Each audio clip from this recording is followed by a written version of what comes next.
तो जैसे बच्चों प्रश्न नंबर 2 का फर्स्ट भाग देखा, ठीक उसी प्रकार सेकंड भाग है। सेकंड भाग के लिए हम लिखेंगे कि त्रिभुज पी क्यू आर में पीई बराबर लिखेंगे, पीई बराबर सेकंड में दे रहा है 4 सेंटीमीटर और ई क्यू बराबर 4.5 सेंटीमीटर और पी एफ बराबर 8 सेंटीमीटर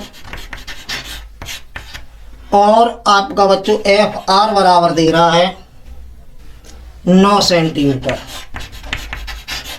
तो ठीक इसी प्रकार बच्चों हम अनुपात निकालेंगे पी क्यू भुजा के लिए, जो ई बिंदु इसे किस अनुपात में विभाजित करता है, तो हम निकालेंगे पीई अपॉन क्यू ई। तो बच्चों पीई का मान 4 है और ई क्यू का मान 4.5 है।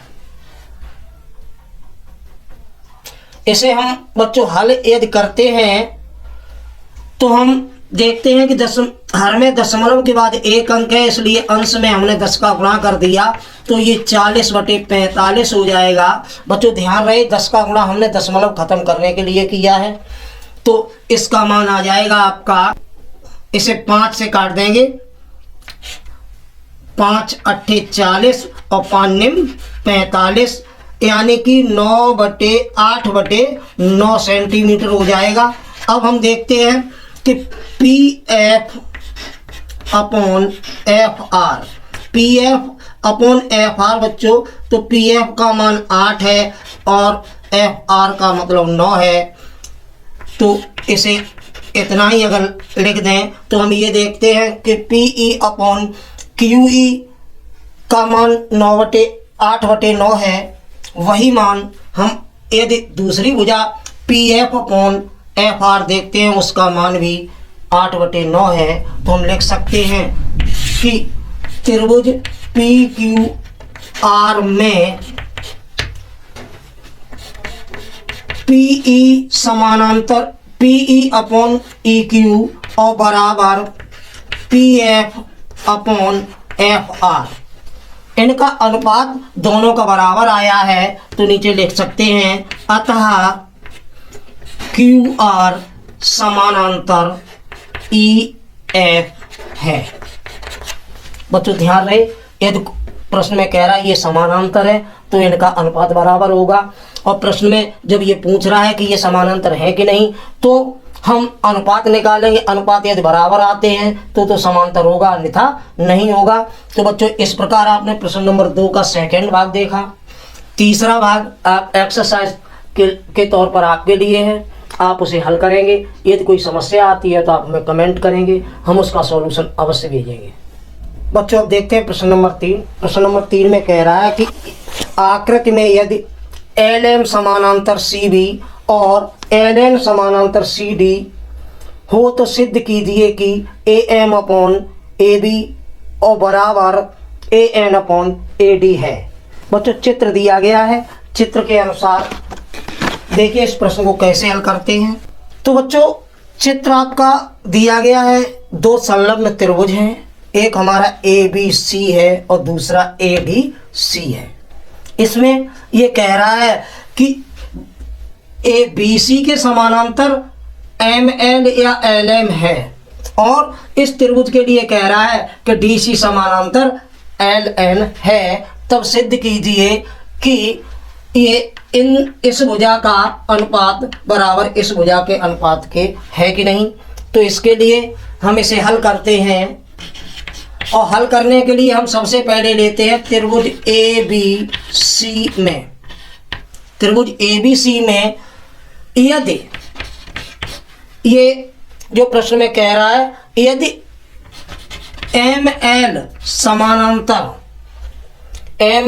समानांतर बी सी है, यदि एल एम समानांतर बी सी है तो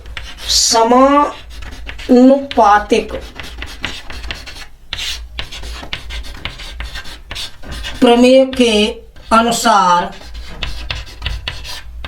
तो बच्चों जब ये समानांतर है त्रिभुज ABC में ML समानांतर BC है, तो समानुपातिक प्रमेय के अनुसार इसका जो ये अनुपात है यानी कि AM अपॉन BM बराबर होगा AL अपॉन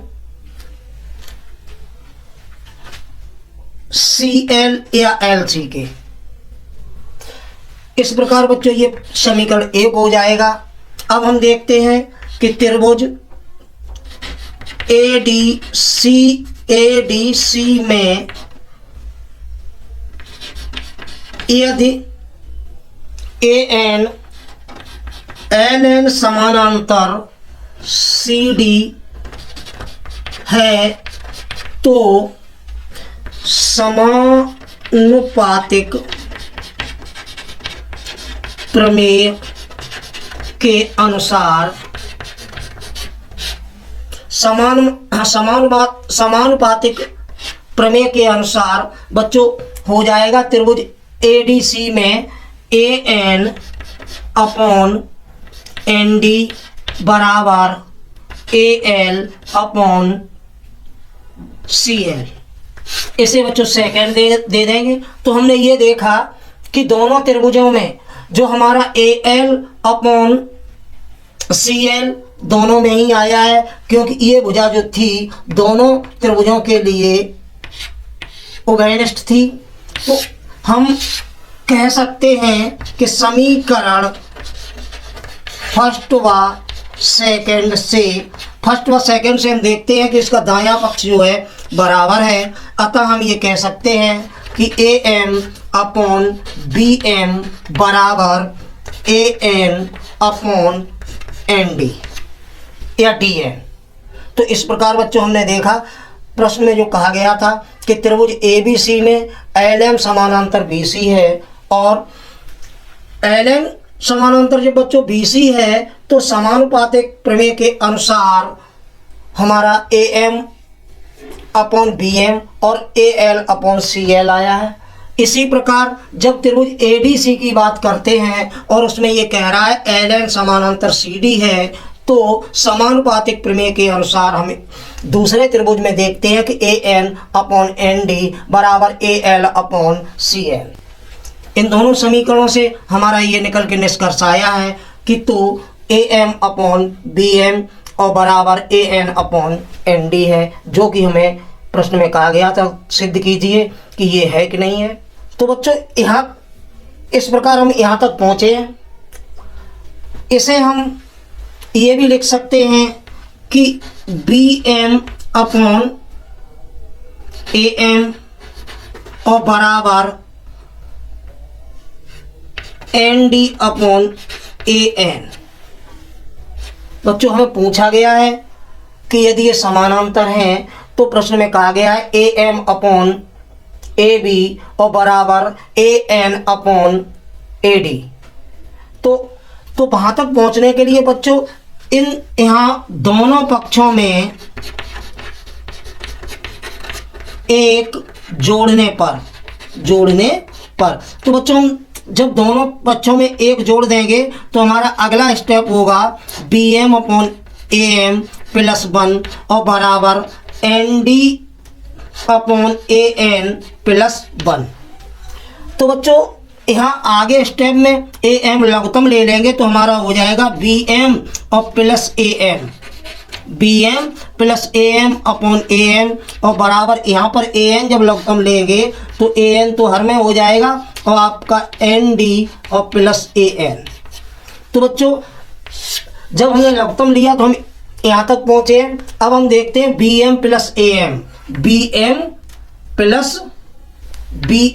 और प्लस AM ये हमारा पूरा किसके बराबर है।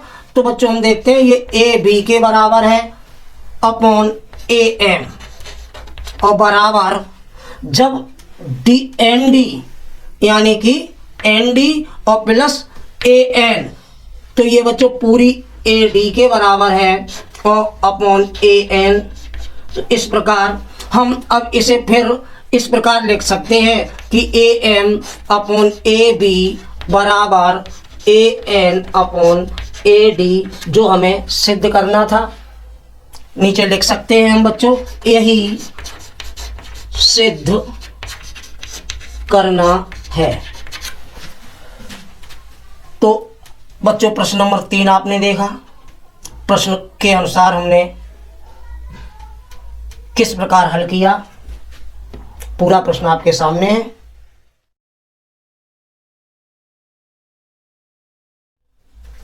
तो बच्चों प्रश्न नंबर 4 देखते हैं। प्रश्न नंबर 4 में कह रहा है कि चित्र में डी ई समानांतर ए सी और डी एफ समानांतर ए ई है, तो सिद्ध कीजिए कि B F upon F E बराबर बी ई अपॉन ई सी। तो बच्चों जैसा कि प्रश्न में कह रहा है, चित्र दे रहा है, चित्र के अनुसार हम चित्र को बनाएंगे। तो बच्चों चित्र के अनुसार त्रिभुज ए बी सी को ए बी भुजा पर एक बिंदु डी है और बी सी भुजा पर दो अन्य बिंदु हैं, वो है हमारे ई और एफ। प्रश्न में कह रहा है कि हमारा डी ई समानांतर है ए सी के और डी एफ समानांतर है ए ई के। तब कह रहा है कि सिद्ध कीजिए कि B F upon F E और बराबर बी ई अपॉन ई सी। तो जो भी दिया गया है उसे हम लिख लेंगे।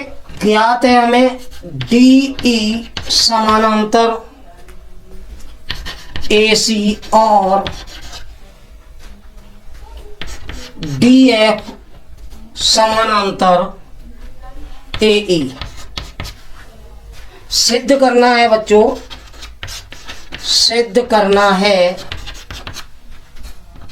कि B F upon F E बराबर बी ई अपॉन ई सी। तो बच्चों अब इस प्रश्न को हम हल करते हैं और हल करने के लिए हम सबसे पहले लेते हैं त्रिभुज ए बी सी में। त्रिभुज ए बी सी में, त्रिभुज ए बी सी में हम देखते हैं कि हमारा यदि डी ई समानांतर ए सी है तो समानुपातिक। तो बच्चों जब त्रिभुज एबीसी की बात करते हैं और डीई समानांतर एसी है तो समानुपातिक प्रमेय से हमारा ये हो जाएगा कि डीई समानांतर एसी। तो हमारा ये हो जाएगा कि बीई अपॉन ई सी बराबर B D upon D A. तो बच्चों इस प्रकार ये समीकरण 1 हो जाएगा। अब हम देखते हैं जो ये बात प्रश्न में कह रहा है कि डी एफ समानांतर ए ई, डी एफ समानांतर ए ई, यानी कि अब हम बात करेंगे त्रिभुज ए बी ई में, ए बी ई में यदि प्रश्न में जैसा कि कह रहा है कि डी एफ समानांतर ए ई है तो समानुपातिक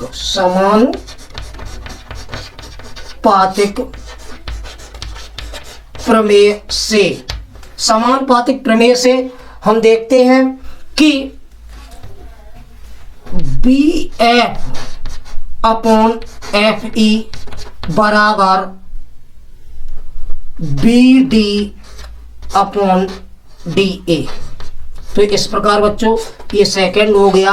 हम देखते हैं फर्स्ट और सेकंड में दोनों में ही दायां पक्ष B D upon A D A है, तो हम लिख देंगे समीकरण